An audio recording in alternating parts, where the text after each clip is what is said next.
Sir नमस्ते। नमस्कार sir, नमस्कार। सभी डॉक्टर साहिबान को जुड़ने के लिए बहुत-बहुत धन्यवाद। नमस्कार। आप सबसे रिक्वेस्ट रहेगा कि अपने-अपने माइक कभी ऑफ कर लेंगे। हमने रिकॉर्डिंग को भी स्टार्ट कर दिया है और अपने आज का सेशन भी हम स्टार्ट करेंगे।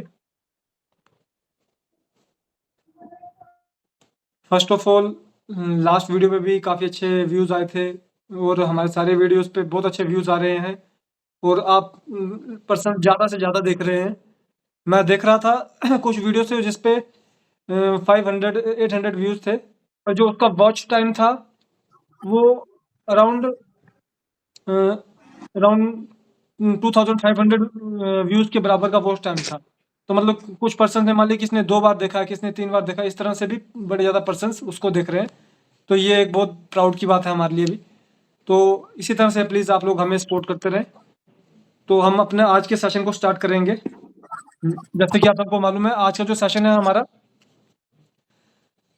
वो लिवर डिजीज़ेज़ के ऊपर भी रहेगा और उसके साथ लिवर डिजीज़ेज़ के साथ-साथ हमारा जो ब्लू इलेक्ट्रिसिटी है, उसके ऊपर आज का हमारा सेशन है। तो आज के सेशन को स्टार्ट करने से पहले आप में से काफ़ी पर्सन्स ने अपने जो 5 डिजीज़ सेलेक्ट करके हमें भेज दिए हैं और पर्सन भी अपने 5 डिजीज़ को सेलेक्ट करके हमें जल्दी से जल्दी भेजिए, ताकि बाय 31st ऑफ जनवरी हम सारे ग्रुप्स को बना के आप सबको उन ग्रुप्स में ऐड कर सकें। क्योंकि हमारे जो हमारे सीनियर्स हैं, जो हमारे एक्सपर्ट्स हैं वो सिलेक्ट हो चुके हैं। उन सब से हमने अपने जो सर्विसेज टाइम्स हैं वो भी डाल लिए हैं, मांग लिए हैं कि कब वो लोग अपने ग्रुप्स में अपडेट क्या करेंगे, वो भी आपको सारा शेयर किया जाएगा। पर उसके अलावा जितने जल्दी आप लोग हमें अपने 5 डिजीज को सिलेक्ट करके देंगे, उतनी जल्दी हम आपको आगे उन ग्रुप्स में ऐड करने में, हमें डाटा बनाने में ईजी हो जाएगा, ताकि एंड ऑफ ऑल में एकदम से उसको ऐड किया जाए। तो इसी के साथ हम अपने जो आज का सेशन है उसको स्टार्ट करेंगे। लास्ट सेशन को थोड़ा-सा ओवरव्यू कर दूँगा बताते हुए। लास्ट सेशन में हमने रिवीजन किया था लैब रिपोर्ट्स का, कि हम किस तरह से जो हमारे लैब रिपोर्ट्स होते हैं, उनके बेस पे हम ब्लड एंड लिम्फ्स के बेस पे हम अपने जो डायग्नोज है उसको क्रिएट कर सकते हैं। और उसी के साथ जो हमारा दूसरा था वो रेड इलेक्ट्रिसिटी के प्लांट्स के रिगार्डिंग था। आज जो हमारा लेक्चर है वो ब्लू इलेक्ट्रिसिटी पे है और ब्लू इलेक्ट्रिसिटी के प्लांट्स को हम डिस्कस करेंगे पहले। उसके जो प्रॉपर्टीज़ है, उसके जो फंक्शंस है उसको डिस्कस करेंगे और फिर उसके बाद हम जो लिवर डिजीज़ेज़ है, बेसिकली लिवर, थोड़ी-सी हम उसकी फिजियोलॉजी को पढ़ेंगे, थोड़े से हम उसके एनाटॉमी को पढ़ेंगे और एनाटॉमी बेस हम आगे कुछ डिजीज़ेज़ को डिस्कस करेंगे और किस तरह से उन डिजीज़ेज़ में हम कौन-कौन से रेमेडी को यूज़ कर रहे हैं, क्या-क्या हम उसमें यूज़ करवा सकते हैं, उस चीज़ को हम डिस्कस करेंगे। ये सारे आज के हम लेक्चर में करेंगे। उसके अलावा आप सबके जो क्वेश्चन होंगे उसको लिया जाएगा। कुछ रेगुलर डॉक्टर्स होंगे वो भी क्वेश्चन कर सकते हैं। उसके अलावा कोई न्यू कमर हो तो वो भी अपने क्वेश्चन प्रिपेयर रखें, ताकि जब क्वेश्चन आंसर सेशन हो तो उस समय आप हमसे ज़्यादा से ज़्यादा अपनी बातें पूछ सकें। तो इसी के साथ हम अपने आज के सेशन को स्टार्ट कर रहे हैं। आप सब काफ़ी मात्रा में हमारे साथ जुड़ चुके हैं, इसके लिए बहुत-बहुत धन्यवाद। तो हमारे सेशन का जो फर्स्ट पार्ट है वो है ब्लू इलेक्ट्रिसिटी। ब्लू इलेक्ट्रिसिटी में हमारे टोटल 1 2 3 4 5 6 7 प्लांट्स हैं हमारे और उन 7 प्लांट्स में से हमारे 4 प्लांट्स ऐसे हैं जो अदर रेमेडीज़ में भी हैं। जैसे कि कुछ मैं बताते जाऊँगा साथ में कौन-सा A1 का प्लांट है, कौन-सा आपका कौन-कौन सा प्लांट आपका कॉमन प्लांट है, कौन-कौन सा यूनिक प्लांट है और उनके क्या-क्या जो प्रॉपर्टीज़ हैं उसको भी डिस्कस करेंगे हम साथ में ही। तो सबसे पहला जो ब्लू इलेक्ट्रिसिटी का प्लांट है वो है कैप्सुला बुरेसा पोर्टारिस। ये आपका शेफर्ड्स पर्स, इसको शेफर्ड्स पर्स भी बोलते हैं। कैप्सुला बुरेसा पोर्टारिस, ये आपका शेफर्ड पर्स भी है। ये प्लांट आपको जब आप नवंबर मंथ में आते हैं उस समय इसका जो ये ग्रूम करना स्टार्ट करता है, मैच्योर ये जाके जनवरी फरवरी मार्च में जाके मैच्योर होता है प्लांट। पर जो नवंबर मंथ का हमारा सेमिनार होता है उसमें आपको एक कैप्सुला बुरसा जो होता है वो आपको यहाँ पे चंबा में शो किया जाता है। इसके जो ये आपका A1 का भी कॉमन प्लांट, A1 और WE में ये प्लांट पाया जाता है, सॉरी A1 और BE में ये प्लांट पाया जाता है। कैप्सुला के जो प्रॉपर्टीज़ हैं वो decrease bleeding, anti coagulate, antioxidant, anti कैंसरिन उसके अलावा ये एंटी इन्फ्लेमेटरी भी है। आप सबको मालूम है कि कोई भी जब हमें अगर गायनी की दिक्कत हो और ब्लीडिंग को रोकना हो तो उसमें बीई का यूज़ करते हैं। कोई चोट लग जाती है तो उसमें भी हम बीई का यूज़ करते हैं। इस तरह से किसी भी तरह की इंजरी या किसी भी तरह की डीजेनरेशन बॉडी में अगर हो रही तो उसमें हम बीई का यूज़ करते हैं। तो इसमें जो आपको सारे प्लांट दिखेंगे उसमें आपको एक चीज़ कॉमन दिखेगी, जो कि ये एंटी डीजेनरेशन है, एंटी कैंसरस है। ये आपका बॉडी को रिजुविनेट करने वाले प्लांट्स, इसकी जो जो जितने भी इसमें प्लांट्स हैं उनकी जो प्रॉपर्टी है उसमें बॉडी को रिजुविनेट करने की प्रॉपर्टी ज़्यादा होगी, उसके साथ ब्लड के साथ जुड़ती हुई प्रॉपर्टीज कुछ ज़्यादा होंगी। तो पहला प्लांट था कैप्सेला बुर्सा पोस्टरिस का शेफर्ड्स पर्स, जो कि आपका, जिसका मैं एक ऑफिशियल प्रॉपर्टीज को रिपीट करूंगा। सब first of all decrease bleeding, anti coagulant, antioxidant, anti cancerous, anti inflammatory, ये इस प्लांट के प्रॉपर्टीज हैं। सेकंड प्लांट है हमारा सिंकोना कैलेसिया। ये प्लांट आपका इसका कॉमन नेम है पोरेवियन बर्क। ये आपका गर्म इलाके में और प्लेन इलाके में देखने को मिलता है। आप जैसे प्लेन एरिया में जाते जाएंगे वहाँ पे ये दिखना शुरू हो जाएगा। नॉर्थ से आप पंजाब में उतरेंगे ये थोड़ा थोड़ा दिखेगा। पंजाब से आप आगे राजस्थान की तरफ को चले जाएंगे, यूपी की तरफ को चले जाएंगे, वहाँ पे थोड़ा ज़्यादा दिखने को मिलेगा। और ह्यूमिड एरिया में ये सबसे ज़्यादा ग्रो करता है, ग्रूम करता है। साउथ में जाते जाते ये बहुत ज़्यादा प्लांट हो जाता है। तो इस तरह से ये आपको जो सिंकोना कैलेसिया है ये आपको प्रूवियन बार्क, ये भी आपको इंडिया में देखने को मिलता ही है। और ये इसके मैं प्रॉपर्टीज आपसे शेयर करूंगा। ये आपका S10, F1 और F2 में भी है, बीई ब्लू इलेक्ट्रिसिटी के अलावा। इसके जो प्रॉपर्टीज है वो आपका एक तो जीआईटी के रिगार्डिंग पे प्रॉपर्टी है, दूसरा रेस्पिरेटरी ट्रैक के रिगार्डिंग पे प्रॉपर्टी है, और तीसरा ये आपका एंटी मलेरिया, एंटी वायरल और नर्वस सिस्टम के रिगार्डिंग इसकी प्रॉपर्टी है। Respiratory tract, anti inflammatory, GIT और उसके साथ आपका एंटी मलेरिया, एंटी वायरल, इस तरह के इसके प्रॉपर्टीज है। जैसा कि मैं आपको बता रहा हूँ जो भी इसमें प्लांट होंगे वो आपके एंटी इन्फ्लेमेटरी या किसी भी तरह के जो डीजनरेशन होती है उसको रोकने वाले जो प्रॉपर्टीज हैं वो आपके इस मैक्सिमम प्लांट्स में आपको देखने को मिलेगी। उसके साथ जैसे रेस्पिरेटरी ट्रैक है वो भी ब्लड चैनल का हिस्सा आ गया, तो आपको जो प्रॉपर्टीज मिलेगी प्लांट की वो ज़्यादा ब्लड से डील करने वाली प्रॉपर्टीज मिलेंगी। अब इसके बाद जो नेक्स्ट है वो है हमारा एरेवियम लेंस, जो कि लेंटिल, जो हमारी मूंग दाल होती है, ये आपको मालूम है सर्द एरिया में ज़्यादा उगाई जाती हैं। ये भी आपको कॉमन प्लांट है इंडिया का, ये भी आपको देखने को मिल जाता है। और ये आपका जो जिसके साथ देखने को मिलता है वो है ग्रीन इलेक्ट्रिसिटी, जो ये आपका ग्रीन इलेक्ट्रिसिटी में भी ये प्लांट डाला जाता है और ब्लू इलेक्ट्रिसिटी में भी ये प्लांट है। प्लीज कृपया करके अपने माइक को ऑफ कर ले ताकि ये रिकॉर्डिंग में कोई भी डिस्टर्बेंस ना हो। धन्यवाद। तो एरोवियम लेंस जो है इसका जो प्रॉपर्टी है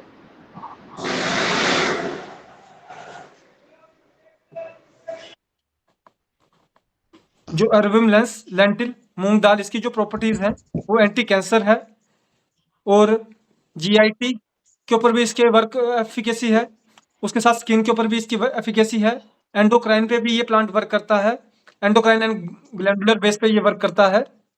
उसके अलावा ये प्लांट आपका सर्कुलेशन, ब्लड सर्कुलेशन के ऊपर हेल्प करता है। तीन अभी हमने प्लांट किए, डिस्कस किए। तीनों के तीनों प्लांट में एक तो ये एंटी इन्फ्लेमेटरी, किसी भी तरह के डिजेनरेशन को रोकने की प्रॉपर्टीज थी, दो में जीआईटी की प्रॉपर्टी भी थी, और तीनों में ब्लड की प्रॉपर्टी भी आपको देखने को मिली है कि ये सीबीएस या रेस्पिरेटरी ट्रैक या आपका कार्डियोवास्कुलर सिस्टम के ऊपर भी ये वर्क कर रहा है। नर्वस सिस्टम के ऊपर भी इसमें आपको आगे देखने को मिलेगा।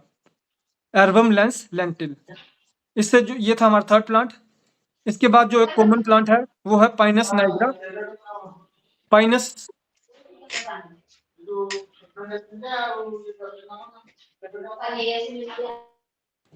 पाइनस नाइग्रा जो है ये आपका एपीपी में भी देखा जाता है। जैसा कि आप सबको मालूम है कि स्किन के रिगार्डिंग कोई भी दिक्कत हो तो आप उसमें एपीपी का यूज़ कर सकते हैं। उसके अलावा अगर किसी तरह की कोई डीजनरेशन हो रही है स्किन के ऊपर, एक्सटर्नल डीजनरेशन हो रही है, उसमें भी अगर आप एपीपी का यूज़ करेंगे तो एक अच्छी रिजुविनेशन देखने को मिलती है। तो यही प्लांट आपका बीई में भी देखने को मिलता है। कोई भी आपका वूंड होता है, जख्म होता है या पेन होती है, उसमें अगर आप बीई का यूज़ करते हैं तो आपको इमीडिएट रिलीफ देखने को मिलता है। पाइनस नाइग्रा, इसका जो प्रॉपर्टीज़ हैं, एक तो ये एंटीसेप्टिक है, एंटी इन्फ्लेमेटरी है उसके साथ ये आपका ऑर्गन सिस्टम में CVS कार्डियोवैस्कुलर सिस्टम पे वर्क करती है, उसके साथ KUB पे भी वर्क करती है। उसके अलावा इसका एक यूनिक जो है वो ENT, ईयर नोज और थ्रोट के ऊपर भी आपका जो पाइनस नाइग्रा है इसका एक इफेक्ट देखने को मिलता है। तो इस तरह से आपका ये था 4th प्लांट जो कि कॉमन प्लांट था। अब जो लास्ट की जो 3 प्लांट्स हैं वो यूनिक प्लांट है, सिर्फ और सिर्फ ब्लू लेग सिटी में देखे जाते हैं। पाइनस मरिटमा, पाइनस मरिटमा जो है उसका कॉमन नेम है cluster pine, sorry Pinus nigra का कॉमन नेम था स्कॉच पाइन, और जो पाइनस मरिटमा है उसका कॉमन नेम है क्लस्टर पाइन। ये दोनों आपको पहाड़ी एरिया में देखने को मिलेंगे। एक का जो पाइन होता है वो लंबा होता है, एक का पाइन छोटा रह जाता है। एक का पेड़ लंबा होता है, एक का पेड़ छोटा रह जाता है। क्लस्टर पाइन, क्लस्टर पाइन के जो आपको प्रॉपर्टीज देखने को मिलेंगी वो आपको CVS सॉरी कार्डियोवैस्कुलर सिस्टम पे देखने को मिलेगी। उसके साथ ये एंटी इन्फ्लेमेटरी है, और थर्ड ये ब्लड सर्कुलेशन के ऊपर वर्क करता है। किसी भी तरह की बॉडी में क्लोटिंग हो रही है या इंजरी लगने पे ब्लड सर्कुलेशन प्रॉपर नहीं हो रहा है तो उसमें भी ये प्लांट जो है आपका वर्क कर रहा है। जी नमस्कार सर। जी नमस्कार जी, प्लीज अभी नमस्कार सर, प्लीज अपने माइक को ऑफ रखें प्लीज। पाइनस मृतमा, CVS या एंटी इन्फ्लेमेटरी, और CVS पे वर्क कर रहा है, कार्डियोवैस्कुलर सिस्टम पे वर्क कर रहा है, एंटी इन्फ्लेमेटरी पे वर्क कर रहा है। उसके साथ ये ब्लड सर्कुलेशन को प्रॉपर सर्कुलेशन करने में हेल्प करता है। इसकी प्रॉपर्टीज है। Good afternoon. लास्ट प्लांट है हमारा, सॉरी सेकंड लास्ट प्लांट है हमारा जो नॉन कॉमन, वो है सेल्विया सेक्लेरिया। सेल्विया सेक्लेरिया जो है, अच्छा सॉरी मैं जो एक चीज मैं आपसे इन्फॉर्मेशन शेयर करना भूल गया। जो आपका पाइनस मेरिटमा है और पाइनस नाइग्रा है, ये दोनों भी आपको हम ये थ्रू आउट द ईयर में चलने वाले प्लांट है। ये मंथ ऑफ सितंबर टू नवंबर में ये ज़्यादा ग्रूम करते हैं, और जो इसके फ्रूट्स होते हैं और जो आपका जो इसकी प्रोसेसिंग के लिए किया जाता है, तो ये जब मई मंथ में भी दिखाया जाता है प्लांट, क्योंकि ये पेड़ होता है, और आपका नवंबर मंथ में भी ये आपको प्लांट दिखाया जाता है। इसके बाद आपका जो प्लांट है वो है सेल्विया सेक्लेरिया, कॉमन नेम है कैलेरी।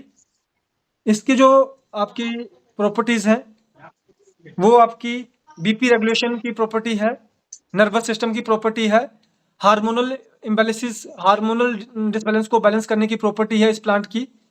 उसके साथ साथ ये आपका CVS कार्डियोवैस्कुलर सिस्टम पे भी बहुत अच्छा वर्क करता है। ये प्लांट भी हम आपको जो मंथ ऑफ मई होता है उसमें जब आप आते हैं तो उसमें आपको ये शो किया जाता है चंबा के अंदर। और लास्ट प्लांट है हमारा साल्विया ऑफिसिनेलिस। ये साल्विया ऑफिसिनेलिस जो है इसके जो प्रॉपर्टी है वो GIT के ऊपर प्रॉपर्टी है, ग्लैंडुलर बेस्ड प्रॉपर्टी है, हार्मोनल बेस्ड प्रॉपर्टी है, इंजरी और किसी भी तरह की डिजेनरेशन के ऊपर भी ये वर्क करता है। 2 प्लांट इसमें हार्मोनल पे आगे।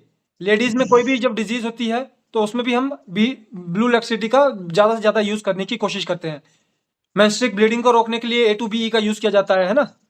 तो इस तरह से इसमें हार्मोनल रेमेडी भी है जो कि उस इफेक्ट को अचीव करने में हमारी हेल्प करती है।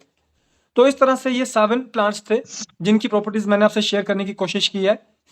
ये सारे प्लांट में आप देखेंगे आपको CVS cardiovascular system, GIT, hormonal, endocrine, उसके साथ आपका नर्वस सिस्टम और एंटी इन्फ्लेमेटरी और इंजरीज को रोकने के, इंजरीज के ऊपर वर्क करने वाले आपको इसमें रिजल्ट देखने को मिलते हैं।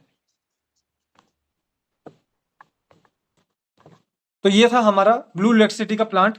अब इसके मैं आपको थोड़े से जो फार्माकोलॉजी और यूजेस थोड़ा वो मैं शेयर करना चाहूँगा। It is composed of 7 herbs which have great influence on chest apparatus, peripheral blood circulation, throat, principal bronchus, trachea, lungs, lungs alveoli। Respiratory tract को भी वर्क कर रहा है, ENT में भी वर्क कर रहा है, ईयर नोज थ्रोट में भी वर्क कर रहा है, फिर ब्लड सर्कुलेशन का मतलब CVS में भी वर्क कर रहा है, फिर आपका ट्रैकिया बेस पे मतलब आपका नर्वस सिस्टम पे भी इसका वर्क है। उसके साथ जो और कुछ इसकी जैसे जो कि GIT बेस की आपकी जो प्रॉपर्टीज हैं इसमें वो भी आपको देखने को मिलती हैं। इस तरह से इसका वर्क है। और ये बेस्ट यूज विद पेट्रोल के साथ इसको बेस्ट यूज कर सकते हैं, एंजेटिको के साथ इसको बेस्ट यूज कर सकते हैं, और स्कोरोफ्लोसो के साथ इसको बेस्ट यूज कर सकते हैं। इसका मतलब ये आपका जो फर्स्ट रेमेडी होती है, जो फर्स्ट हमारा फॉर्मूला बनता है उसके साथ आप इसको बी को यूज करेंगे तो आपको एक एफिशिएंट रिजल्ट देखने को मिलेगा। इन लास्ट में, in case of blunt bleeding, किसी भी तरह की एक्सेस ऑफ ब्लीडिंग में A2 और A3 के साथ आप इसको यूज करवा सकते हैं, तो आपको एक अच्छा रिजल्ट देखने को मिलता है। तो ये प्रॉपर्टीज हैं हमारे ब्लू इलेक्ट्रिसिटी की। मेरे नेक्स्ट टॉपिक के ऊपर जाने से पहले मैं आप सबसे रिक्वेस्ट करूंगा कि किसी का कोई क्वेश्चन हो, कोई कुछ कंफ्यूजन हुआ हो या कोई जानकारी लेना चाहे तो वो मुझे पूछ सकता है। जो कि हम अपना बुक्स हैं उसके ऊपर भी हम पूरा रेगुलर वर्क कर रहे हैं। आपको जल्द ही आपके बाय मंथ ऑफ मई जून तक में आते आते आपके पास इस जो ये इन्फॉर्मेशन दी गई है इसके बेस के ऊपर आपको बुक भी मिलना स्टार्ट हो जाएंगी और सारे इन्फॉर्मेशन आपसे शेयर करेंगे। किसी के पास कोई भी क्वेश्चन हो अभी इस टॉपिक के रिगार्डिंग तो पूछ सकता है। अभी इसके बाद हम अपने नेक्स्ट पार्ट की तरफ को जाने वाले हैं, जो कि हमारा लिवर डिजीज के बेस के ऊपर पार्ट है। अभी कौन सा पार्ट पढ़ा है सर? ये कौन सा प्लांट पढ़ा है अभी? सर हमने इसमें 7 प्लांट्स पढ़ाए हैं ना ब्लू इलेक्ट्रिसिटी के रिगार्डिंग पे। ओके ओके, जी जी। Thank you. अगर आपका मिस हुआ हो कोई इशू नहीं है, ये रिकॉर्डिंग भी डलेगी। आप देख रहे हैं आपके उस पर टाइम आ रहा होगा ना, तो आपको मालूम है जैसे 16 मिनट हुए हैं अभी, तो आपको इस दौरान के अंदर आपको इसकी जो रिकॉर्डिंग है वो मिल जाएगी यूट्यूब पे। तो ये था हमारा ब्लू इलेक्ट्रिसिटी का टॉपिक। अब इसके बाद हम अपने जो आज का जो सेकंड टॉपिक है, जो मेन टॉपिक है, उसके ऊपर जाएंगे हम, जो कि है लिवर डिजीजेस के ऊपर। हमने किडनी के ऊपर वर्क, एक टॉपिक हमारा किडनी के ऊपर हुआ था, उसके भी काफ़ी आपके क्वेश्चंस आए थे। फिर उसके बाद हमने एक एक्सपर्ट सेशन भी किया था। लीवर का थोड़ा सा टॉपिक बड़ा है, किडनी के ऊपर भी हम दोबारा आएंगे, पर आज हमने लीवर को करने की कोशिश की है। पहले हम बेसिक इन्फॉर्मेशन को शेयर करेंगे, फिर आगे चल के बेसिक के साथ हम थोड़े एडवांस लेवल पे भी जाया करेंगे, उसमें कोई इशू की बात नहीं आएगी हमें। तो अभी हम करेंगे लीवर के ऊपर डिस्कशन करेंगे। First of all stages of liver damage के ऊपर डिस्कस करते हैं। टोटल 4 स्टेज होते हैं लीवर डैमेज के। जो फर्स्ट स्टेज है वो है आपका फैटी लीवर, जिसको हम हेप्टोमेगली बोलते हैं। उसके बाद है फाइब्रोसिस। फैटी लीवर से अगर वो डिजेनरेट और हो जाए तो वो फाइब्रोसिस में बदल जाता है। फिर अगर वो फाइब्रोसिस से भी डिजेनरेट हो जाए तो वो सिरोसिस में चला जाता है, और अगर उससे भी ज़्यादा डिजेनरेट हो जाए तो वो कैंसरस फॉर्म में बन जाता है। तो इस तरह से ये सारे आपको ये 4 स्टेज ऑफ लीवर डैमेज आपको देखने को मिलते हैं। इसमें बेसिकली आपको क्या क्या डिजीजेज मिल सकते हैं, सिम्टम्स मिल सकते हैं, जैसे कि आपको जॉन्डिस हो सकता है, वायरल हेपेटाइटिस हो सकता है ABCDE। फिर आपको सिरोसिस या लीवर फेलियर की तरफ को आप जा सकते हैं। एनलार्ज लीवर हो सकता है, हेप्टोमेगली हो सकता है, फैटी लीवर हो सकता है, एसाइटिस इन बेली आपका सिम्टम हो सकता है। उसके अलावा ट्यूमर और कैंसर हो सकते हैं। इस तरह की आपको ये चीज़ें देखने को मिलेगी। जैसे कि मैंने आपको ये जो 6-7 नाम बताए हैं, जॉन्डिस हो गया, वायरल हो गया, हेपेटाइटिस हो गया, सिरोसिस हो गया, ये सारे के सारे फॉर्मुलेशन आपको जो हमारा पेज नंबर, हमारा जो चैप्टर GIT का चैप्टर है, GIT सेक्शन चैप्टर नंबर 151, इसमें आपको इन सारों के रिगार्डिंग फॉर्मुलेशन देखने को मिलेंगे।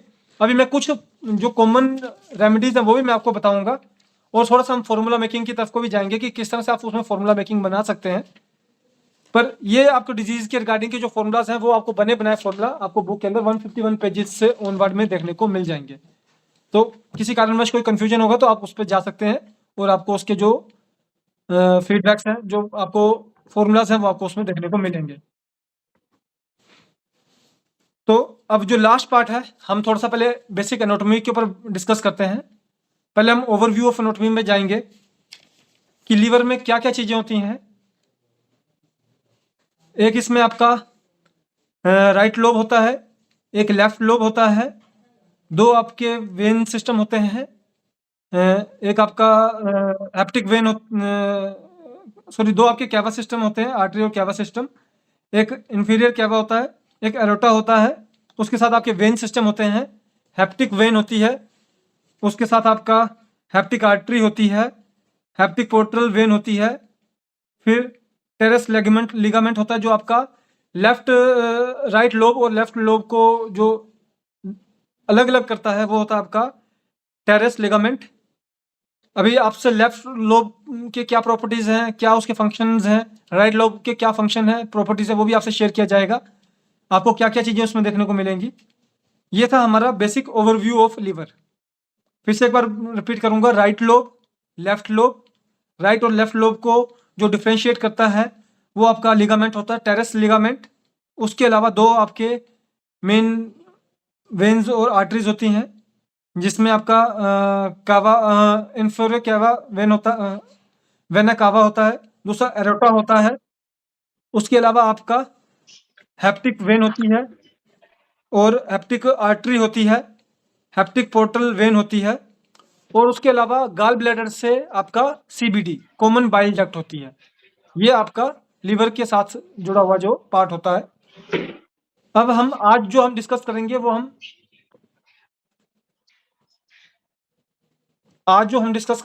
राइट लोब और लेफ्ट लोब को ओवरव्यू में डिस्कस करेंगे। राइट लोब के अंदर भी दो अदर लोब्स होते हैं, और लेफ्ट लोब जो होता है वो आपका तीन सेगमेंट में डिवाइड होता है, जिसके टोटल 4 पोर्शन होते हैं। तो आज हम बेसिकली राइट लोब और लेफ्ट लोब के बेस पे डिस्कशन करेंगे कि राइट लोब का क्या प्रॉपर्टीज है, फंक्शंस है, लेफ्ट लोब की क्या प्रॉपर्टीज एंड फंक्शंस है, क्या क्या आपको उसमें देखने को मिल सकता है। फर्स्ट ऑफ ऑल, आपका जो राइट लोब में आपका जो वर्क क्या है, फंक्शन क्या है, फिल्टर ब्लड, ये आपका ब्लड फिल्टर करती है, बाइल को प्रोड्यूस करती है, ब्लड शुगर को रेगुलेट करने में हेल्प करती है, ब्लड क्लोटिंग को रेगुलेट करने में हेल्प करती है, और last of end of all में ये जो आपकी बेसिक इम्यूनिटी होती है उसको ये रेगुलेट करने में हेल्प करती है, जो राइट लोब ऑफ लीवर होता है। फिर से मैं बताऊंगा, filtration of blood, produce of bile, regulation of blood sugar, regulation of blood clotting, और इम्यूनिटी मेंटेनेंस। और इसमें ब्लड कहाँ से आता है? ब्रेन से आता है, और आपके अदर वेन्स और आर्टरी से आता है। बेसिकली जो आपके ब्लड यूजर्स होते हैं और जो ब्लड प्रोड्यूसर होते हैं, वहां से इसका ब्लड आता है आपका राइट लोब में। और उसके बाद है हमारा लेफ्ट लोब। लेफ्ट लोब का जो मेन है, जो वर्क है, वो आपका जो होल जीआईटी ट्रैक होता है, चाहे वो आपका माउथ हो गया, चाहे वो आपका एनएस हो गया, माउथ से लेके आपका होल गैस्ट्रोइंटेस्टाइनल ट्रैक का जितना भी ब्लड उसमें जाता है, वो ब्लड आपका आता है लेफ्ट लोब में। वहां से वो प्यूरिफाई होता है और वो आगे दोबारा रिबर्स हो जाता है। तो ये दो हमारे प्रॉपर्टीज हैं। अब इसमें आपको मैं थोड़ा और ब्रीफ करूंगा कि कौन कौन से आपको डिजीज देखने को मिल सकते हैं इन दो के बेसिस के ऊपर। जो लेफ्ट लोब होता है, अगर वो डिस्टर्बेंस हो तो हेप्टिक कंडीशन बनती है, जैसे कि हेप्टोमेगली बन जाता है, फैटी लीवर बन जाता है, या आपका सिरोसिस बन जाता है, फाइब्रोसिस और सिरोसिस बन जाता है। और अगर आपका राइट लोब डिस्टर्ब हो रहा हो तो उसमें आपका या तो वो केयूबी कंजस्टिव किडनी के ऊपर जा रहा है, या फिर वो हार्ट फेलियर की तरफ को इशारा कर रहा है। अगर आपके हार्ट के ऊपर स्ट्रेस जा रहा है तो कहीं ना कहीं पे आपका लीवर का राइट लोब भी डिस्टर्बेंस में जाएगा। और उसके साथ आपका ये कैंसर, किसी भी तरह के कैंसर के अंदर भी आपका जो राइट लोब होता है वो पहले डिस्टर्ब होना शुरू होता है। हेप्टोमेगली, फैटी लीवर के जो सिम्टम होते हैं वो लेफ्ट लोब को बताते हैं। और एनलार्ज लीवर, जो लीवर कई बार आप रिपोर्ट करवाते हैं उसमें हेप्टोमेगली लिखा होता है, कई में एनलार्ज लीवर लिखा होता है। तो एनलार्ज लीवर के जो सिम्टम होते हैं वो आपका राइट लोब के ऊपर इंडिकेशन कर रहा होता है, और जो आपका लेफ्ट लोब के होते हैं वो हेप्टोमेगली के सिम्टम को शो कर रहा होता है। तो ये अभी तक की जो मैंने इन्फॉर्मेशन आपको दी, इसमें कोई कुछ हमसे पूछना चाहे, मेरे से कोई क्वेश्चन किसी भी डॉक्टर साहिबान का, तो मैं आपसे रिक्वेस्ट करूंगा। बेसिक फिजियोलॉजी एनाटॉमी आपसे शेयर करने की कोशिश की गई है। क्या आप इस सब को नोट डाउन कर रहे हैं? तो मैं एक बार इसको दोबारा रिपीट भी करूंगा, अभी कोई इशू नहीं है। मैं इसको रिपीट करना स्टार्ट करता हूं, कोई क्वेश्चन हो तो उस दौरान में मेरे से क्वेश्चन जरूर पूछिए। हमने जी sir. Sir doctor Das from Kolkata. जी नमस्कार सर। सर एक मेरा just for my knowledge and also for the knowledge of others viewers. जी जी जी आपने राइट लोब बोला और लेफ्ट लोब बोला। जी जी जी तो जो सब्जेक्ट है यानी कि जो पेशेंट है, जी जी right lobe, you mean to say patient का दाहिने लीवर का दाहिने तरफ है ना? जी जी पेशेंट का लीवर का राइट हैंड के नीचे जो लीवर का पोर्शन है, दैट इज राइट लोब ना? Yes sir.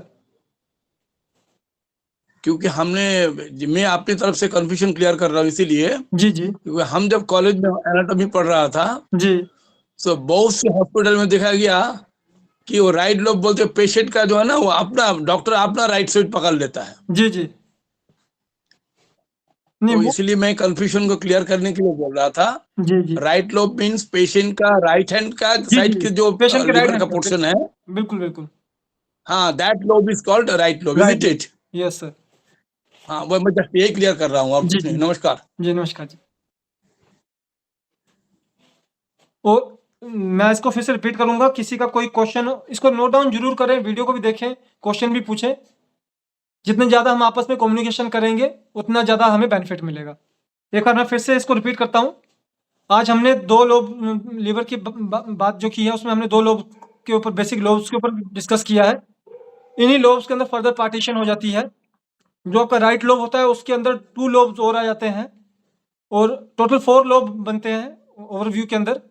और जो लेफ्ट लोब होता है उसके अंदर आपके 3 सेगमेंट्स होते हैं जो कि टोटल 4 पार्ट्स के अंदर होते हैं। जो राइट लोब है वो आपका, उसकी जो प्रॉपर फंक्शनलिटी है वो फिल्टर ऑफ ब्लड ब्रेन से, हार्ट से, किसी ब्लड यूजर और प्रोड्यूसर से जो आपका ब्लड आ रहा है वो आपका राइट लोब में आके फिल्टर होगा। उसके साथ बाइल प्रोड्यूस, उसके साथ regulation of blood sugar, regulation of blood clots और बेसिक इम्यूनिटी को बूस्ट रखने में आपका हेल्प करता है। जो लेफ्ट लोब है वो, उसमें आपका होल जीआईटी गैस्ट्रोइंटेस्टाइनल ट्रैक्ट से जो ब्लड आता है वो आपका लेफ्ट लोब में आके प्यूरिफाई होता है और आगे फर्दर जाता है वो। और जो अगर मान लीजिए आपके पास कोई पेशेंट आता है, अगर वो आपका फैटी लीवर की तरफ को उसका शो हो रहा है तो उसका मतलब जो उसके राइट लोब है उसके ऊपर डिस्टर्बेंस है। और अगर लीवर एनलार्ज शो हो रहा है तो उसका मतलब जो उसका लेफ्ट लोब है उसके ऊपर डिस्टर्बेंस है। जो आपका राइट लोब होता है वो आपका जैसे कि सिरोसिस हो गया, फैटी लीवर हो गया और फाइब्रोसिस हो गया, सिरोसिस हो गया, उसके फैटी लीवर और फाइब्रोसिस के ऊपर।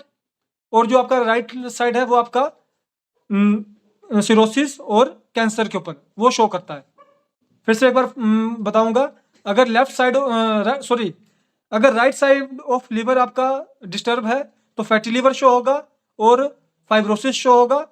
अगर आपका left side of liver lobe जो डिस्टर्ब है तो आपका सिरोसिस और आपका कैंसर शो होगा।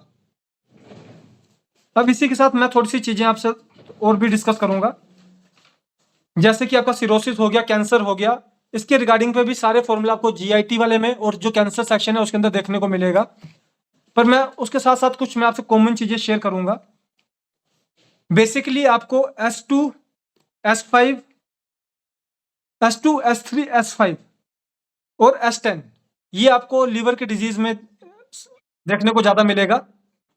उसमें भी जो आपका S2 और S5 जो है वो आपका, अगर मान लीजिए किसी तरह का कैंसरिक S2 और जो आपका S10 है, किसी भी तरह का कैंसरिक अगर फॉर्मेशन हो रही है बॉडी में लीवर के अंदर तो आपको S2 और S10 यूज करने के लिए ज़्यादा बढ़िया रहेगा। और अगर किसी भी तरह का आपका फैटी लीवर एक्युमुलेशन हो रही है या एनलार्जमेंट हो रही है तो S3 और S5 को आप यूज करेंगे। और उसके साथ C2, C5, C3, C10 ये आपका S2 के साथ C2, S5 के साथ C5, S3 के साथ C3, S10 के साथ C10। उसके अलावा L1, VER1 और VEN1 इसका भी आप यूज करेंगे मैक्सिमम लीवर डिजीजेज में। और मोस्ट जो आप यूज करेंगे वो करेंगे W लैक्सिटी और ग्रीन और येलो लैक्सिटी को के बीच में। आप इसमें जब यूज करेंगे तो आपको लीवर के डिजीज में एक अच्छा रिजल्ट देखने को मिलेगा। जहां बात रही लीवर के फॉर्मुलेशंस की, मैं थोड़ा सा डिस्कस करूंगा। एबेस्किस ऑफ लीवर, ये आपका सिरोसिस के ऊपर भी ये थोड़ा सा आपका इंडिकेशन जाता है। तो इसमें आपका S2 और S2W C5F1GE ये फॉर्मूला यूज किया गया। ये फॉर्मूला आपको बुक के अंदर देखने को मिलेगा, मैं आपको कहीं और से पढ़ के नहीं बता रहा हूँ, इसी बुक में आपको मिल जाएगा।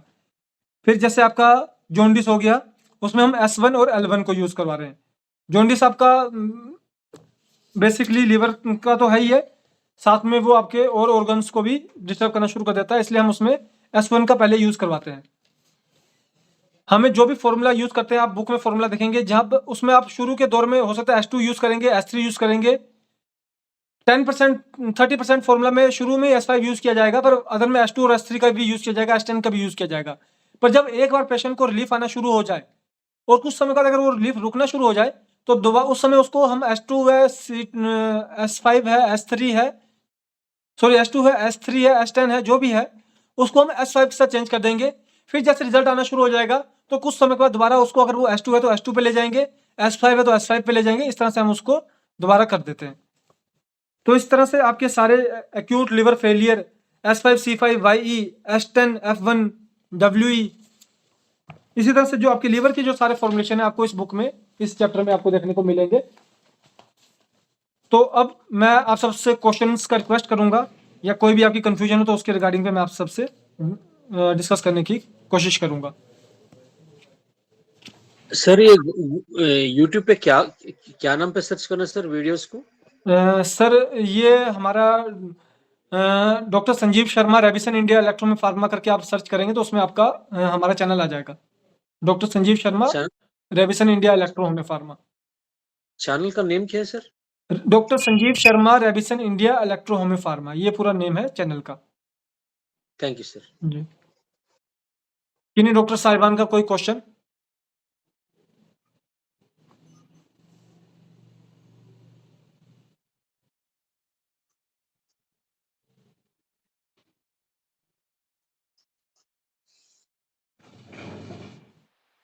जी सर नमस्कार। जी नमस्कार जी।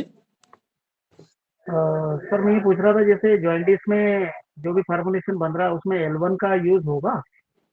सर L1 का यूज होगा, बिल्कुल होगा।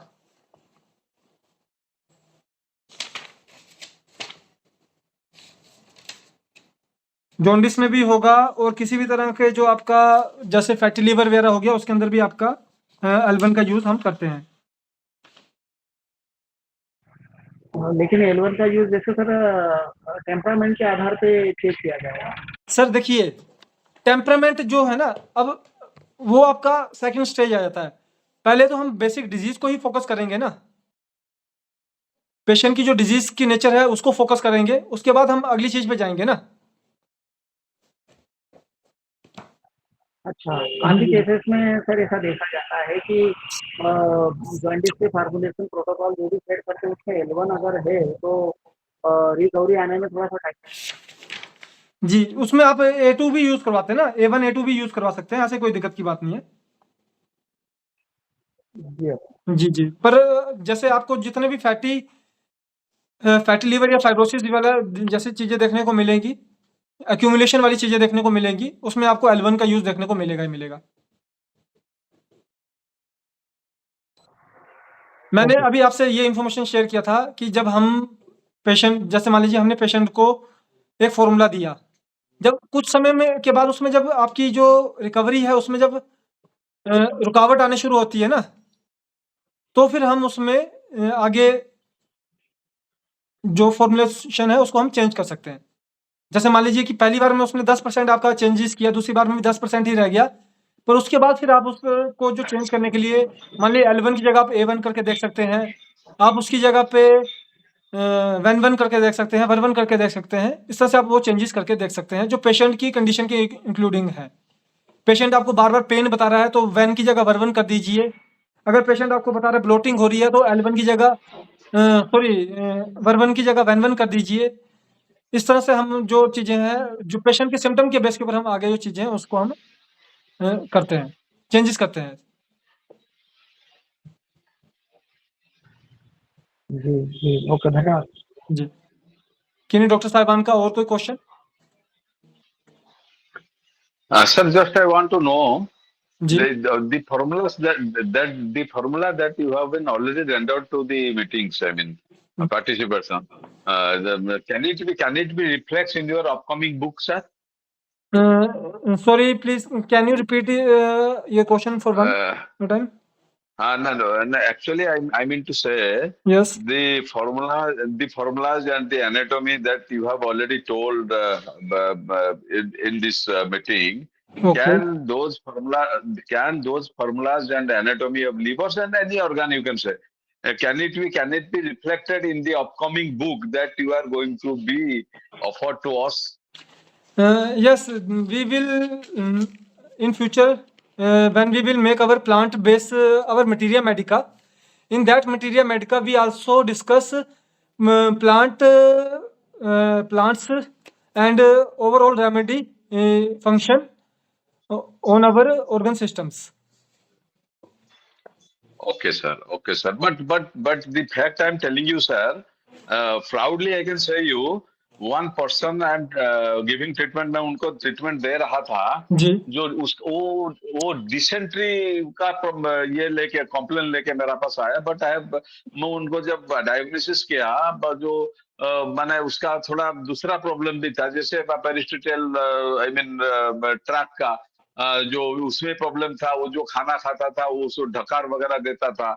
सर जो आपका, मैं अपना मन में कुछ उसमें लगाया नहीं, जो आपका था सर S10 प्लस WEC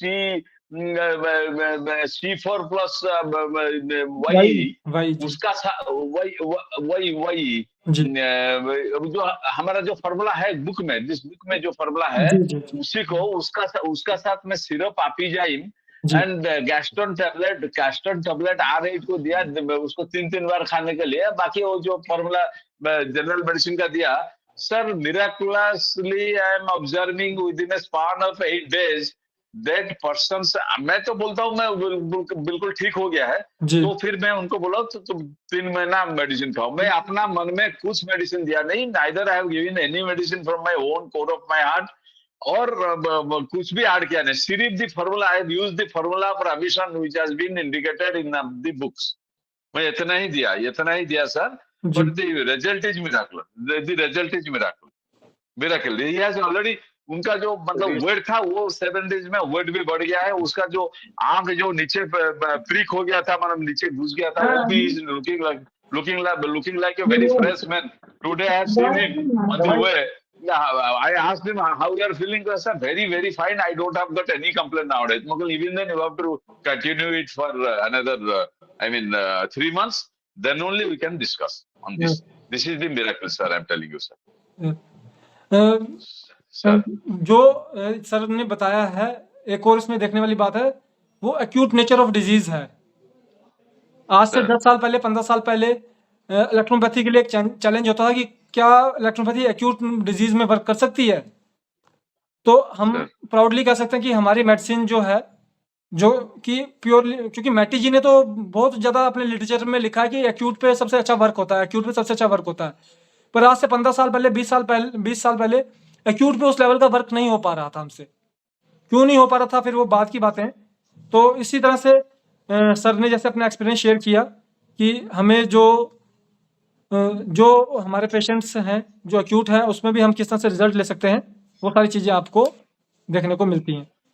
तो किसी और पेशेंट डॉक्टर का कोई और क्वेश्चन, कोई वो जानकारी चाह रहे हो?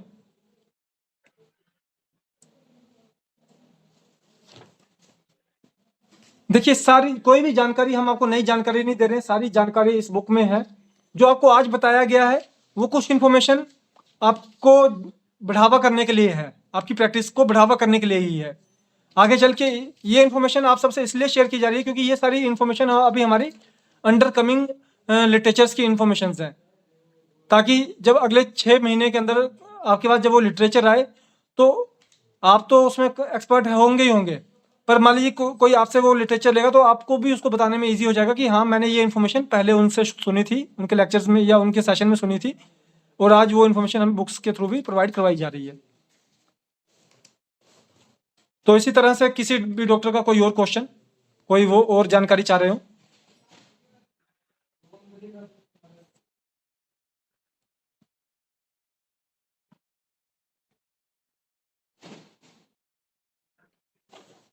तो ये थे हमारे आज के सेशन के जो 2 मेन पार्ट थे। हमने ब्लू इलेक्ट्रिसिटी पे डिस्कस किया, उसके अलावा हमने अपना लिवर डिजीज के ऊपर डिस्कस किया। लिवर डिजीज में हमने 2 लोब्स के बेसिक डिस्कशन किया, उसमें भी आपको बताया कि अगर राइट लोब का डिसफंक्शनिंग है तो उसमें हेप्टोमेगली के सिम्टम हो सकते हैं, और अगर लेफ्ट लोब का डिसफंक्शनिंग है तो उसमें आपके लिवर इनलार्जमेंट के सिम्टम हो सकते हैं। और बेसिकली वो आपका जो राइट लोब है वो आपका फैटी लीवर या फिर फाइब्रोसिस को दर्शाएगा, बताएगा, और जो लेफ्ट लोब की डिस्टर्बेंस है वो आपका सिरोसिस या फिर आपका जो लिवर सिरोसिस और हमारा लिवर फेलियर है या कैंसर है उसकी तरफ को दर्शाएगा। और किसी भी तरह के अगर बॉडी में कैंसरस नेचर बन रही है तो आपका लेफ्ट लोब पहले डिस्टर्ब होगा, और अगर किसी भी तरह के बॉडी में वीकनेस बन रही है या ब्लड के रिगार्डिंग दिक्कत आ रही है तो उसमें आपका राइट लोब पहले डिस्टर्ब होगा। इस तरह से ये सारी इन्फॉर्मेशन आपसे हम शेयर कर रहे हैं। और अभी 40 मिनट ही हुए हैं सेशन के, हमारा सेशन का जो टॉपिक था वो कंप्लीट हो चुका है।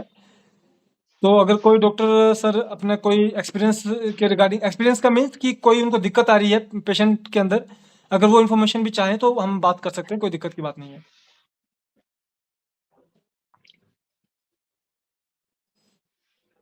मोर देन 100% इस सेशन में आज जुड़े हैं, और आप सबके सपोर्ट के लिए भी बहुत बहुत धन्यवाद। हम अपनी कोशिश कर रहे हैं कि किस तरह से हम अपने इन्फॉर्मेशन ज़्यादा से ज़्यादा आप तक पहुंचा सकें, और कोशिश ये की जाएगी कि कम से कम शब्दों में मीनिंगफुल चीज़ आप तक पहुंचे, ताकि आपको कोई उसमें दिक्कत ना आए। सर एक चीज मैं पूछने के लिए चाहता हूँ सर। जी एक सर। बच्चा मतलब किड्स है। Sir let me first introduce myself. I am doctor Pradeep Mahapatra from Bhubaneswar Odisha. Yes sir. तो सर मैं एक क्वेश्चन पूछने के लिए चाहता हूँ सर। 2.5-3 साल का, करीब 3 साल का बच्चा है, जी उसका तो इम्यूनिटी सिस्टम बहुत ही आई मीन डाउनवर्ड है।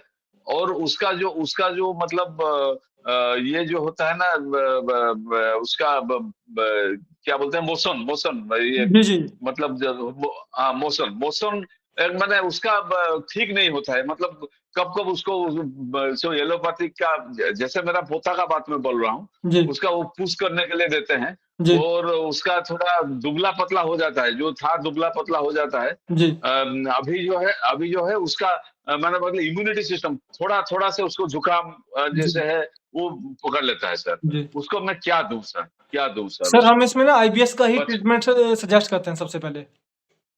आईबीएस का? जी जी जी अच्छा जी अच्छा इरिटेटिव बाउल सिंड्रोम अच्छा का हम इसमें स्टार्ट करेंगे, क्योंकि आखिर में सर नरिशमेंट नहीं हो रही है प्रॉपर ना बॉडी में, सर और उसके साथ सर ही जो है एक्सक्रीशन भी सही नहीं है। अगर अकेला नरिशमेंट नहीं होती, एक्सक्रीशन सही होती, तो हम इसमें सर आपका मान लीजिए कि स्टमक बेस पे कोई ट्रीटमेंट कर लेते हैं ना, पर इसमें नरिशमेंट सर भी नहीं है और एक्सक्रीशन भी सही नहीं है, तो हम इसमें आईबीएस को ही फोकस करेंगे।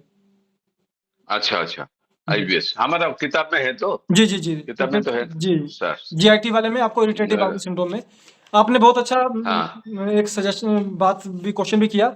देखिए, जब आप इस बुक में कोई फॉर्मूला ढूंढते हैं ना, तो हो सकता है कि आपको एग्जैक्ट वो चीज का फॉर्मूला ना मिले। मान लीजिए आप लिवर सिरोसिस का फॉर्मूला ढूंढ रहे हैं, लिवर फेलियर का फॉर्मूला ढूंढ रहे हैं, पर वहां पे डिसफंक्शन ऑफ लिवर लिखा हुआ है। मान लीजिए आप लिवर के किसी भी, मान लीजिए आप किडनी के फेलियर का फॉर्मूला ढूंढ रहे हैं, पर वहां पे डिसफंक्शन ऑफ किडनी लिखा है। मान लीजिए आप खांसी जुकाम बुखार का फॉर्मूला ढूंढ रहे हैं, पर वहां पे आपका सीजनल डिजीज लिखा है, कॉमन कोल्ड लिखा है।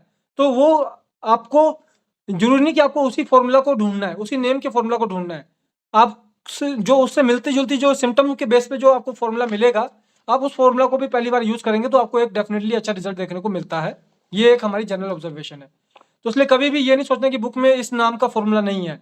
पर अगर जैसे कि एक हमारे कुछ कॉमन चीजें हैं, जैसे पीसीओडी के रिगार्डिंग बहुत ज्यादा इंक्वायरी आती है कि पीसीओडी का फॉर्मूला नहीं है, पर वहीं पे पीआईडी का फॉर्मूला लिखा गया है, उसके साथ यूट्रस एनलार्जमेंट का फॉर्मूला लिखा गया है।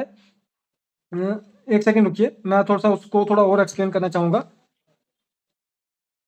जी, तो उसमें आपका जैसे पीआईडी का फॉर्मूला दिया गया है, फिर आपका एंडोमेट्राइटिस का फॉर्मूला दिया गया है, फिर आपका एक हमारा मेट्राइटिस का फॉर्मूला दिया गया है। तो इस तरह से आपका ओफोराइटिस का फॉर्मूला दिया गया है। कई बार क्या होता है, मान लीजिए कि आपकी उसकी सिस्ट है, ओवेरियन सिस्ट है, तो उसमें लिखा डर्मोइड का फॉर्मूला दिया गया है, पर उसके साथ ही अगर आपको लगता है डर्मोइड का फॉर्मूला किसी कारणवश उसमें वर्क नहीं किया, तो आप उसमें ऑफराइटिस का भी फॉर्मूला दे सकते हैं, वो भी आपका उसमें कॉमन है। जब आप डर्मोइड का फॉर्मूला चेक करेंगे, ऑफराइटिस का फॉर्मूला चेक करेंगे, तो पाएंगे कि 80% उसमें कॉमन चीजें हैं, जो फॉर्मुलेशन है वो सेम है, 20% का उसमें डिफरेंस है। तो इस तरह से ये सारी चीजें, जब आप इस बुक में फॉर्मूला को ढूंढने की कोशिश करते हैं, अगर आपको किसी कारणवश सेम नाम का फॉर्मूला नहीं मिलता है, तो उससे मिलते जुलती जो सिम्टम का आपको डेफिनेटली फॉर्मूला देखने को मिलेगा ही मिलेगा। तो आप उस फॉर्मूला को भी देंगे तो आपको डेफिनेटली पॉजिटिव फीडबैक आएगा। किसी कारणवश 2 हफ्ते के बाद 10 को देंगे, 10 में से 6 को आएगा ही आएगा। अगर 4 को नहीं आया तो 2 हफ्ते के बाद डायरेक्टली एक बार कस्टमर केयर सर्विसेज से या फिर जो आपका सीनियर जिनसे आपने मेडिसिन परचेज किया उनसे आप बात करेंगे, तो उस फॉर्मूला में क्या चेंजेस करने हैं आपको, वो आपको बताएंगे और आपको रिजल्ट आना जो है वो दोबारा शुरू हो जाता है। Sir thank you sir.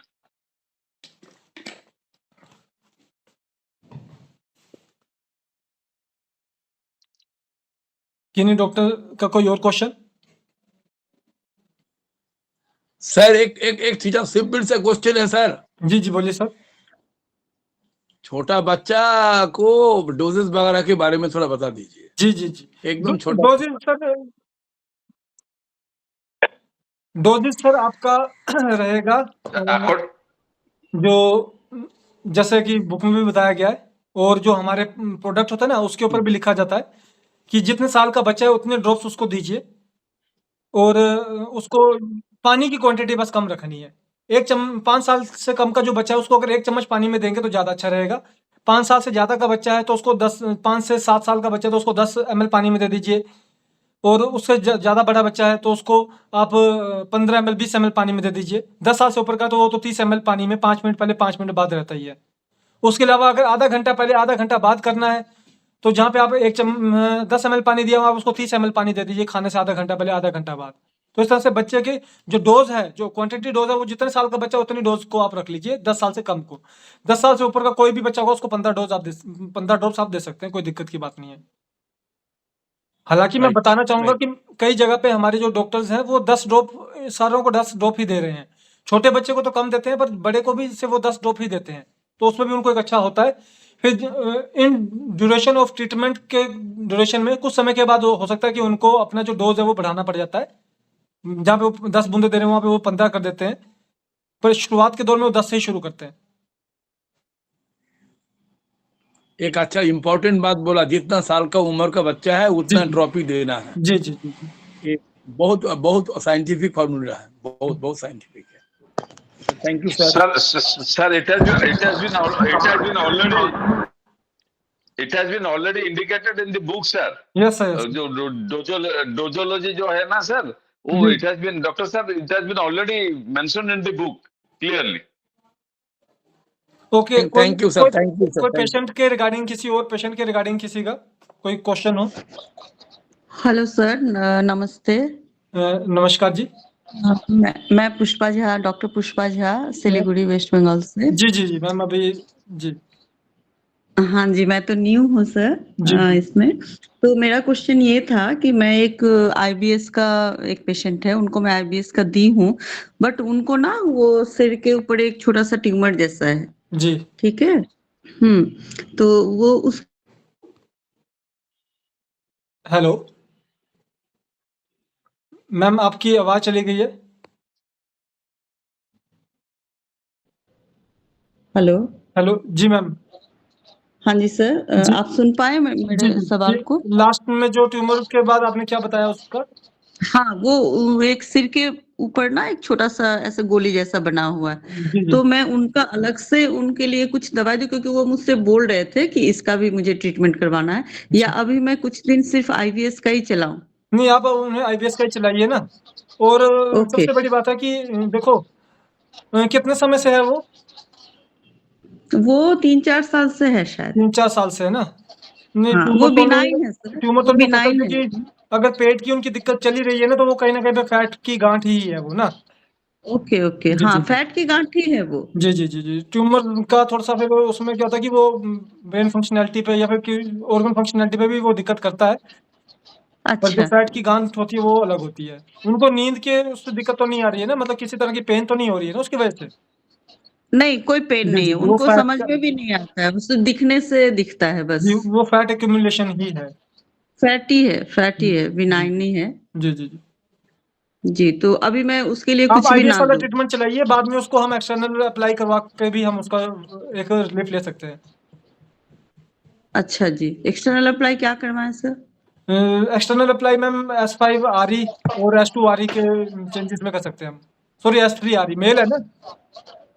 नहीं, फीमेल है। हाँ तो फिर S2 RE। अच्छा, तो जी जी। एक्सटर्नल अप्लाई कितने बार? दिन में 2 बार करवा दीजिए, सुबह शाम। नहाने वाले जी पानी में डलवाएंगे तो भी अच्छा रहेगा, पर गुनगुना पानी होना चाहिए। जी जी जी जी जी, thank you, thank you. Sir नमस्कार। जी नमस्कार जी। मैं सर प्रयागराज से डॉक्टर अशोक बोल रहा हूँ। जी सर। एक 55 ईयर लेडीज हैं जो डायबिटिक हैं, जी उनका मोतियाबिंद का दोनों आंख का ऑपरेशन हो चुका है जी और डॉक्टर चेक करने के बाद में बता रहे हैं कि नहीं बिल्कुल आंख का ऑपरेशन सही है, जी कोई दिक्कत नहीं है, लेकिन उनको बार बार एलर्जी है, आंखों में पेन जी। हो रहा है, दर्द हो रहा है। ओके। तो हमने इस जो फार्मूला है आपका ENT में जी ट्राकोमा वाला जी 37 नंबर, जी इसको हमने एक महीना यूज किया जी। तो कोई रिजल्ट नहीं मिला सर। सर पता क्या, एक और चीज इसमें क्लियर कीजिए कि पेशेंट डायबिटीज की दवाइयाँ कितने समय से खा रहा है? तो कम दिखा रहे हैं जी 5 से 5 ईयर। जी जी जी। और उसको आंखों की दिक्कत कब से बनी है? ये आपकी दिक्कत बनी है आफ्टर ऑपरेशन। After operation? नहीं जी मतलब नहीं, कैटरेक्ट उसको कब से हुआ है? डायबिटीज होने के बाद हुआ है या उससे पहले से था? नहीं नहीं, डायबिटीज के बाद तुमको पता। तो आपको इसमें उसको पहले ना डायबिटीज के ही ट्रीटमेंट को करना पड़ेगा, और उसकी जो रेमेडीज है ना, जो अदर रेमेडीज चल रही हैं, उसको आपको ड्रॉप कम करवाना पड़ेगा। तब आपको एक अच्छा अच्छा, पेशेंट के अंदर फीडबैक देखने को मिलेगा। जब तक आप इसमें आइस के बेस लेकिन पे चलेंगे दवाई जो तो आपको कोई खास इंप्रूवमेंट देखने को नहीं मिलेगी। स्ट्रेस रिलीफ देखने को मिल सकता है, पर अच्छा, इंप्रूवमेंट देखने को नहीं मिलेगी। लेकिन जो दवाई वो खा रही हैं, एलोपैथी मेडिसिन लेती हैं वो, जी जी जी। और उससे उनका डायबिटीज जो है कंट्रोल रहता है, कंट्रोल सर में है। जी जी, मैं वही हम देखिए ऐसा है ना कि आखिर में उनका लॉन्ग टर्म जो यूजेज होता है। अच्छा, कितनी बार उनकी दवाई की जो mg होती है या फिर जो पावर होती है वो उसको बढ़ा दिया गया है? पावर तो 500 mg खाती हैं मेटफॉर्मिन मैं शुरू से ही 500 mg सुबह चल रहा शाम। था। हाँ सर, शुरू से वही खा रही हैं। ओके। फिर तो रेजिस्टेंस भी होती ही है ना, क्योंकि कंट्रोल तो रह ही रहा है, पर फिर वो कहीं और जाके भी निकलेगी वो चीज़ ना। देखिए ऐसा है, हमारा तो इन जनरल में हम अच्छा। जो परफॉर्म करते हैं उसमें मान लीजिए 2 महीने 3 महीने के अंदर जहाँ पे वो रेगुलर ले रहा है वहाँ पे उसको हफ्ते में 2 बार तक लाने की कोशिश करते हैं 3 महीने के अंदर, है ना। फिर उससे अगले 6 अच्छा हाँ। महीने के अंदर हम उसको कोशिश करते हैं कि पूरी तरह से ड्रॉप कर दिया जाए। पहले मंथ तक आप उसको कम मत करवाइए, बीच में 1-2 बार गैप लेके देखिए। अब जैसे पेशेंट से हम पूछते हैं कि क्या आपने कभी जो आप दवाई ले रहे हैं उसका गैप लेके देखा है? पेशेंट बताता है कि हाँ जी लेके देखा है या नहीं लेके देखा है। अगर लेके देखा है तो बताता है कि 2 से तीसरे दिन में जाके उसको जो एबनॉर्मलिटीज है वो आना शुरू हो जाती है ना। तो हम उसको बोलते हैं कि आपने क्या करना गैप है लेने के बाद बढ़ता है। जी, आपने उनको बता देना कि 2 दिन के बाद आपने एक बार दोबारा ले लेनी है दवाई तब, है ना। एलोपैथी की दवाई लेनी है। तो फिर गैप लेने के बाद उनको दवाई जाती है। जी जी जो एलोपैथिक मेडिसिन खाती हैं, जी। गैप लेने के बाद में वो एब्नॉर्मल हो जाती हैं। कितने दिन के गैप के बाद उनको वो चीज़ अपीयर होती है? 2 दिन के बाद फिर हो जाती है। 2 दिन के बाद हो जाती है ना। तो उसमें हम अभी शुरू में आपने कुछ नहीं करना है। अभी शुरू में आपने क्या करना है कि 15 दिन से लेके 1 महीने तक आप उसको डायबिटीज का फॉर्मूला चलाते रहिए, ठीक है। फिर 1 महीने के बाद आपने उसको क्या बोलना है कि अब आपने ना गैप लेके देखना डायबिटीज है। का। जी जी अच्छा, जी। डायबिटीज का फॉर्मूला जो चला डायबिटीज वाला फार्मूला वो जी चलाएं। जी जी। डायबिटीज वाला फॉर्मूला चला दीजिए। 1 महीने तक डायबिटीज का फॉर्मूला कंटिन्यू रखवाइए उनका, ठीक है। फिर उसके बाद 1 महीने के बाद आपने क्या करना है, अच्छा सर। उनको बोलना कि अब और आपने ना गैप लेके देखना है, ठीक है। मान लीजिए जहाँ पे उनको 2 दिन के बाद इरिटेशन या फिर जो हाँ हाँ एब्नॉर्मलिटी आती थी, वो हो सकता है कि अब की बार 5 दिन के बाद आए, 6 दिन के बाद आए, है ना। पर अगर मान लीजिए 2 के बाद वो तीसरे दिन के बाद भी नहीं आती, तो अच्छा आपने एहतियात के तौर पे तीसरे दिन ही उनको दवाई एक बार खिला देनी है।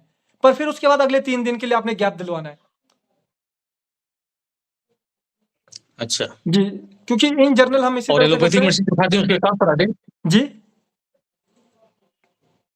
जो एलोपैथिक मेडिसिन लेते हैं उसको स्टॉप करा दें, बंद करा दें? नहीं अभी शुरू में 1 महीने के लिए बंद नहीं करवाना है सर। शुरू में आप अच्छा, अच्छा, हमारी ठीक दवाई भी सर। चलने दीजिए, 15 दिन, एक बार 15 दिन के लिए चलने दीजिए, उनका भी चलने दीजिए और हमारा भी चलने दीजिए, ठीक है? 15 दिन के बाद आप क्या कीजिए कि उनको बोलिए कि अब आप गैप ओके लेके सर। देखिए, ठीक है? क्योंकि उनको मालूम है ना कि दूसरे दिन के ओके, बाद ओके। उनको दिक्कत तो आ ही जाती है। सर। जी, जी। तो फिर हम उसको मान लीजिए जब 15 दिन की दवाई ली और अब की बार 2 दिन के बाद नहीं, अब की बार उसको 3 दिन या 4 दिन के बाद आई, तो मतलब कोई ना कोई तो इंक्रीज़ हुआ है ना। मैं एक और एग्ज़ाम्पल लेता हूँ, जैसे हमारे पास हाँ। पेन का पेशेंट आता है, ठीक है? वो बोलता है कि मैं पेन किलर लेता हूँ। आप उससे जी। पूछ सकते हैं कि आप महीने में कितनी बार पेन किलर ले लेते हैं? जो क्रोनिक पेशेंट होता है, जो पुराना पेशेंट होता है, वो बोलता है कि मैं 10 बार ले लेता हूँ, ठीक है? आपने उसको बोला कि आप हमारी दवाई लेते रहो, पहली बार जब पेन होगी तो पेन किलर भी खा लेना। पर आपने देखना कि इस महीने में कितनी बार आपको लेने की ज़रूरत पड़ी। जहाँ पे मान लीजिए वो पहली बार जो पहले वो महीने में 10 बार पेन किलर ले रहा था, अगर अगली बार उसने महीने में 8 बार भी लिए तो 2 बार की तो कमी हुई ना। फिर उससे नेक्स्ट मंथ में वो 8 की जगह 6 पे आ जाता है, उससे नेक्स्ट मंथ में वो 6 की जगह 4 पे आ जाता है। तो इस तरह से धीरे-धीरे ग्रेजुअली वो जो उधर दूसरी जो चीज़ होता है उससे वो कम होता जाता है। तो ये था पेन का एग्ज़ाम्पल। पर दूसरी तरफ जो आपके ऐसी रेमेडीज़ जैसे आपका थायरॉइड हो गया या शुगर हो गया या बीपी हो गया या कोई भी और रेमेडी दवाइयाँ जो उनकी चल रही होती हैं, उनको आपको सर। जी, जो आप उनकी जो दवाइयाँ चल रही होती है उसको ड्रॉप करवाने के लिए आप उसको एकदम से बंद मत करवाइए कभी भी। हाँ, 15 दिन 1 महीने के बाद उसको 2 दिन का गैप लेना स्टार्ट करवाइए। उससे पहले पूछ लीजिए कि कभी उसने गैप लेके देखा है? जिसने गैप लेके नहीं देखा है, तो उसको तो आप 15 दिन के बाद एक बार करवा दीजिए, डेफ़िनेटली करवा दीजिए। और पहले बता दीजिएगा कि अगर मान लीजिए अच्छा, किसी अच्छा। कारणवश वो दोबारा होती तो उसी समय आप अपनी दवाई खा लीजिएगा, है ना? पर उसके बाद फिर क्या है कि उससे अगले 10 दिन के बाद दोबारा गैप लीजिए। जहाँ पे उसको 2 दिन में वो सिम्पटम हो सकता है उसके बाद उसको 4 दिन के बाद वो सिम्पटम आए, है ना? तो 10 में से 8 के ऊपर तो जो ये चीज़ जो ये फ़ॉर्मेट है वो वर्क करता ही करता है। कोई कन्फ्यूज़न जो मैंने आपको बात बताई इसमें कोई कन्फ्यूज़न? आप मुझसे पूछ सकते हैं फिर से एक बार। नहीं सब ठीक है, लेकिन उनको हाइपोथायराइडिज्म भी है। तो उसके लिए भी वो रेमेडी लेते हैं, दवाई लेते हैं कोई? हाँ सर, सुबह लेते हैं। जी, कोई इश्यू नहीं है। आप पहले उनका डायबिटीज़ से स्टार्ट करवाइए सर। ग्लैंडुलर बेस है दोनों, थायरॉइड भी ठीक है। ग्लैंडुलर और आपका डायबिटीज भी ग्लैंडुलर बेस हो गया। कोई दिक्कत की बात नहीं आएगी। हाँ, जी। ठीक। किन्हीं और डॉक्टर ओके साहबान का कोई क्वेश्चन? सर एक और सवाल था। जी, जी। सर एक बच्चा है 4.5 साल का, जी। तो उसको ना ऑटिज़्म है। जी, जी, जी। जी, जी। तो ऑटिज़्म है, तो ऑटिज़्म को क्या मैं ले सकती हूँ? जी, ले सकते हैं हमारे और इस बुक में तो फ़ॉर्मूला है सर। जी, फ़ॉर्मूला है। जी। आप उसको भी दे सकते हैं शुरू में। जी। क्या बाय बर्थ जी। था वो या फिर बर्थ होने के बाद हुआ था ये कॉम्प्लिकेशन? देखिए, बर्थ से पता तो नहीं चलता है ना, तो वो तो पता चलता है जब थोड़ा-सा 6 बड़ा महीने हुआ, 6 वो महीने 1 करीबन साल 2 के साल। आस-पास में कुछ तो उनको सिम्पटम आए होंगे ना?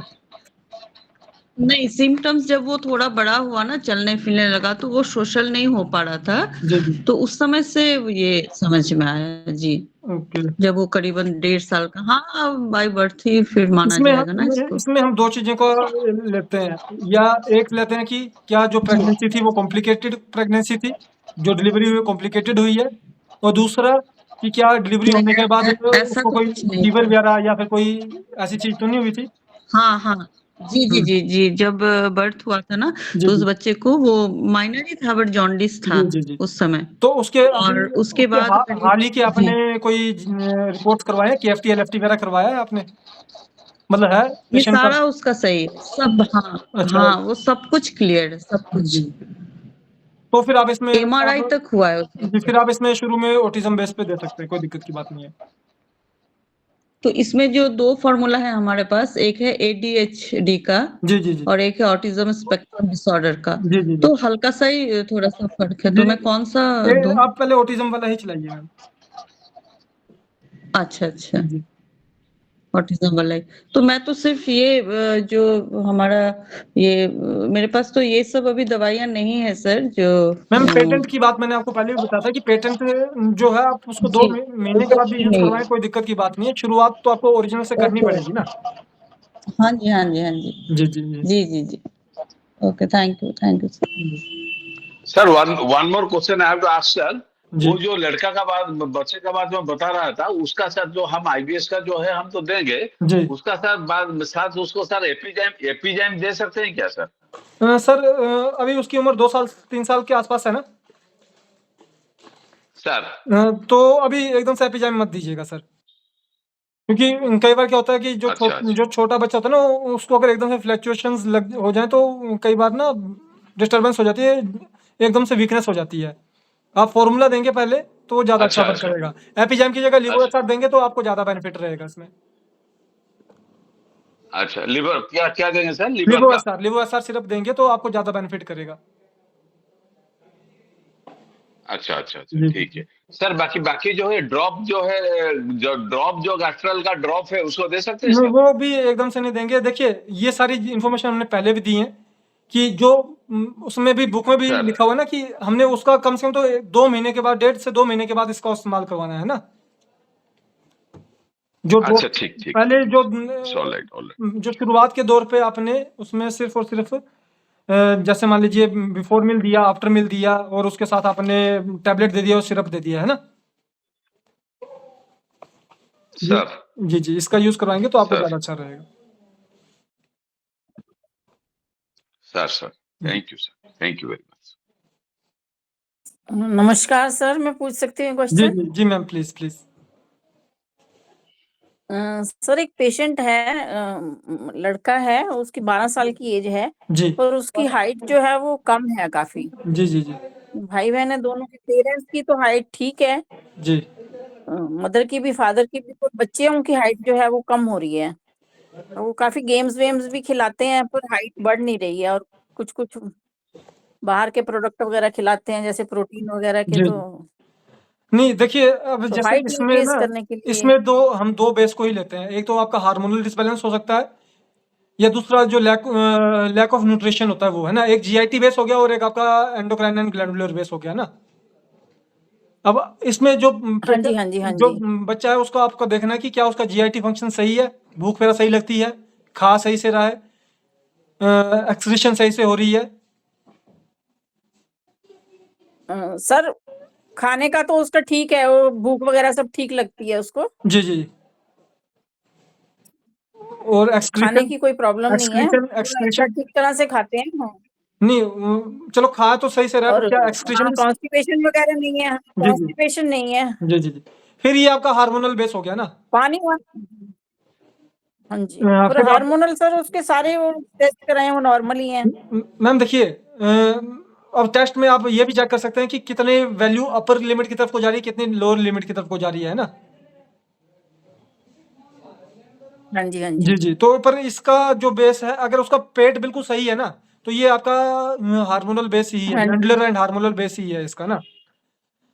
तो इसमें आप अच्छा, S2 इंडोक्राइन S3 है। या शुरू में आप S2WE C2YE यूज करवा सकते हैं, और लड़के में S3WE C3YE यूज करवा सकते हैं। कुछ समय के बाद L1 और WEN1 को आप डाल सकते हैं। अच्छा, L1 एंड WEN1। जी। अच्छा और मेम्ब्रोटोन और जो आपका ठीक है बेबी सर। ग्रो है ना, हाँ जी इसका अल्टरनेटिव यूज करवाएंगे तो आपको हाँ एक जी हाँ जी। अच्छा रिस्पॉन्स देखने को मिलेगा। टैबलेट 1 नंबर, 5 नंबर, और आपकी 22 नंबर जो टैबलेट, सॉरी 23 नंबर जो टैबलेट है, 23 नंबर ओडीएस, 1 नंबर और 5 नंबर तो टीडीएस देंगे तो अच्छा रहेगा। अच्छा जी जी सर, एक और पेशेंट है मेरा, जी। वो 12-13 साल का है, पर उसको ना लेफ्ट ईयर से सुनाई नहीं देता बिल्कुल भी। ओके। राइट उसका ठीक है, उसने एम्स में भी सारे टेस्ट कराए, उन्होंने कहा कि ये पीछे से ही उसकी वो नहीं है, सुनने ऑडिटरी की, नर्व। उसको ऑडिटरी, उसकी कैनाल जो है, जी ऑडिटरी नर्व जो है वो खराब है, जी जी तो उसे सुनाई नहीं देगा।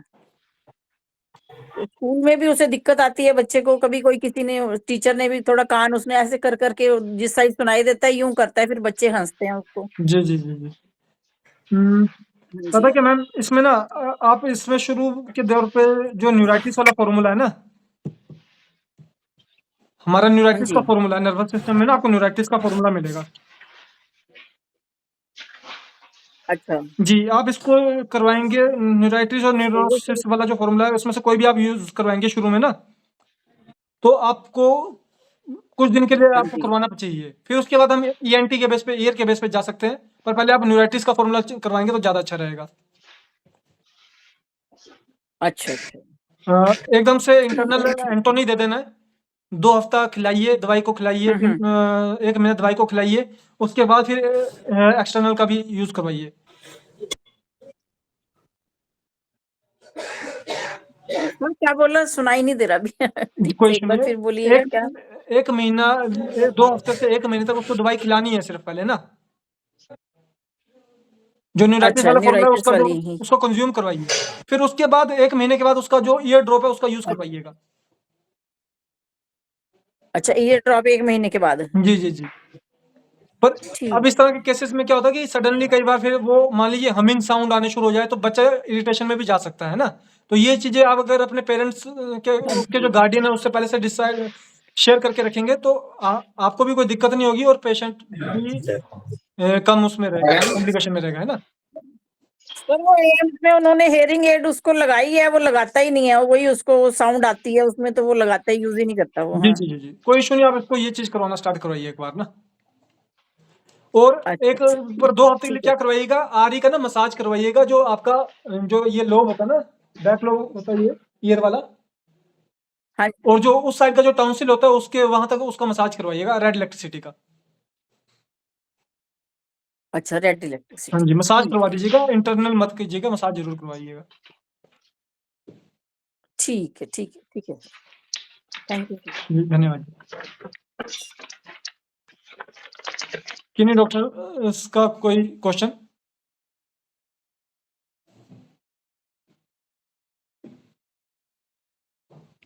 सर डॉक्टर रविशंकर उपाध्याय जी क्या कुछ पूछना चाह रहे हैं? आपका माइक ऑफ है सर शायद से। आपका माइक ऑफ है डॉक्टर रविशंकर उपाध्याय जी। ये आपने कैमरा ऑफ किया है, दूसरा वाला बटन दबाइए। अच्छा सर। जी, जी सर, जी। आवाज आ रही है सर? जी, अब आ रही है सर। नमस्कार सर। नमस्कार जी। हाँ, मैं डॉक्टर उपाध्याय दिल्ली से। जी सर। सर एक लेडी पेशेंट है, एज नियर अबाउट 80-85 के करीब है। उनको मोशन बार बार जाना पड़ता है, दिन में भी करीब 20 बार और रात को भी, और जी, जी। बड़े परेशान हैं वो, रात को सो भी नहीं पाते। जी, जी, जी। तो आईबीएस का ट्रीटमेंट दिया था उनको, तो कुछ टाइम तक तो हल्का फुल्का आराम आया था। जी, जी, जी। फिर उसके बाद फिर पेट में दर्द होना शुरू हो गया, गैस बहुत ज़्यादा बन गई, फिर वो बंद करना पड़ा। डाइल्यूशन कौन तो सा दिया गया था एमआरआई सर? करा उनका तो है जी। डाइल्यूशन कौन सा दिया गया? हेलो, सर डाइल्यूशन कौन सा दिया है आवाज कट रही है सर आपकी। हेलो आवाज कट रही है सर आपकी। मैंने सर मेडिसिन इसमें बुक में से देख के दी थी सर, मुझे याद तो नहीं है। डाइल्यूशन D4 D5 D6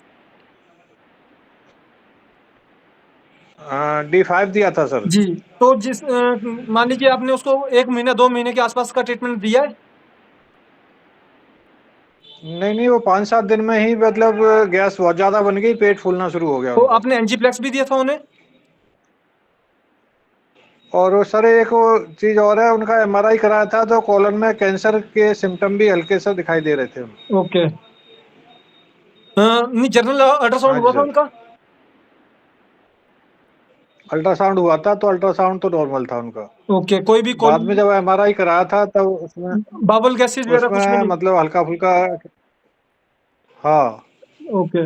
देखिए पता क्या फॉर्म आपने उसमें उनको एंजीप्लेक्स या एपिजाइम कोई सिरप दिया था साथ में या लिवोसार दिया था? नहीं सर, नहीं आपने नहीं नहीं, बिल्कुल नहीं। देखो इसमें हमें ना केवल फॉर्मूला बदलने की डाइल्यूशन जरूरत दिया नहीं था। थी। इसमें हमें फॉर्मूला बदलने की जरूरत नहीं थी। अगर आपके पास पेटेंट है तो आप उसमें एंजीप्लेक्स देंगे तो आपको एक अच्छा रिस्पॉन्स मिल जाएगा। और सिर्फ कितनी देर पहले कितनी देर बाद दे रहे थे आप पेशेंट को? खाने से है कितनी जी देर सर। पहले खाने से कितनी देर बाद दे रहे थे पेशेंट को ट्रीटमेंट? खाने से 15-20 मिनट पहले दे रहे थे और खाने के करीब आधा घंटे बाद। पानी की क्वांटिटी क्या थी?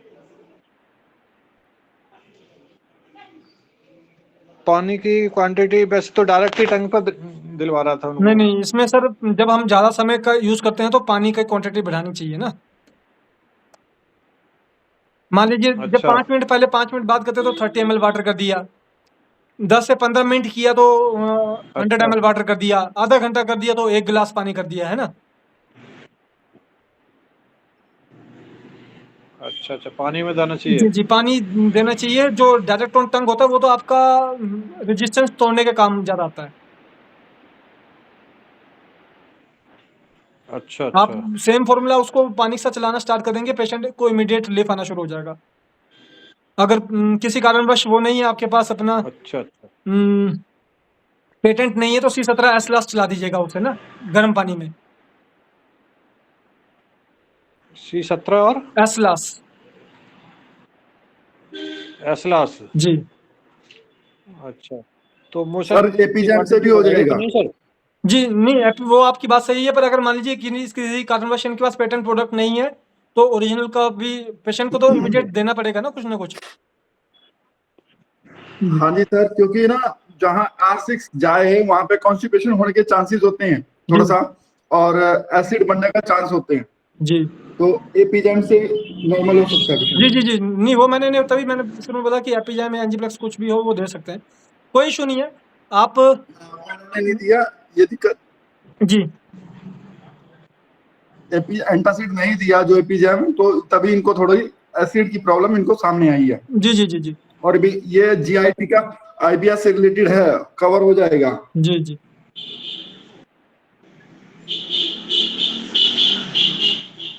तो सर थैंक यू सर। जी जी, धन्यवाद। हाँ बोलिए सर। डॉक्टर साहिबान का सजेशन देने के लिए भी बहुत बहुत धन्यवाद। इसी तरह से हम जब अपने इन्फॉर्मेशन को आपस में शेयर करेंगे तो हम एक अच्छे रिजल्ट तक जल्दी पहुंच सकते हैं। जी सर, थैंक यू। जी, किन्हीं और डॉक्टर का कोई और क्वेश्चन आज के सेशन के रिगार्डिंग, कोई क्वेश्चन, कोई कंफ्यूजन रहा हो? हाँ सर, हम भागलपुर से बोल रहे हैं सर। जी सर।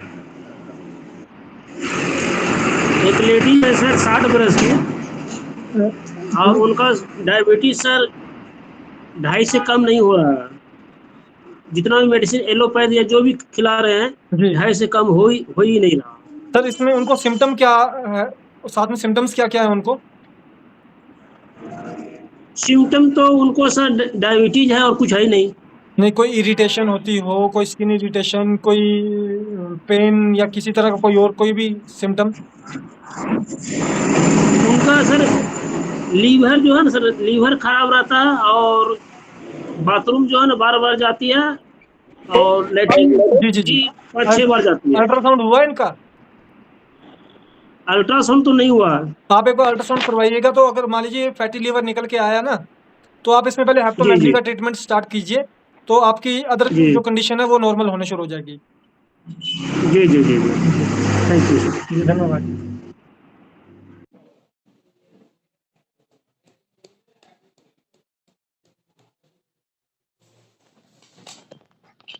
सर एक छोटा सा सवाल है। जी मैम। S6 ऑल्टर C6, ये ऑल्टर का मतलब क्या होता है सर? अल्टरनेटिव मैम, इसमें हाँ ऑल्टरनेटिव जी, इसका मतलब होता है कि जैसे मान लीजिए पहले आपने S6 दिया उसे, फिर उसके 10 मिनट के बाद C6 दे दिया। ओह अच्छा अच्छा। फिर 1 घंटे का गैप करेंगे, फिर S6 देंगे, 10 मिनट का फिर C6 देंगे, इस तरह से। ओके ओके जी ओके सर, थैंक यू। तो इसी के साथ हम अपने आज के सेशन को एंड की तरफ को लेकर जाएंगे, और आपका कोई भी क्वेश्चन हो, किसी को कोई भी डिस्कशन करना हो तो इंडिविजुअली वो देखिए, ग्रुप को कुछ डॉक्टर्स के सजेशन थे कि ग्रुप को ओपन किया जाए। जब ग्रुप को ओपन करते हैं तो वहाँ पे बहुत ज़्यादा पर्सन्स एक साथ डिस्कशन करने शुरू कर देते हैं, जो हमको डेवलप करने में मुश्किल हो जाता है। आप इंडिविजुअल डिस्कशन करेंगे, हम अपना रिजल्ट शेयर करेंगे।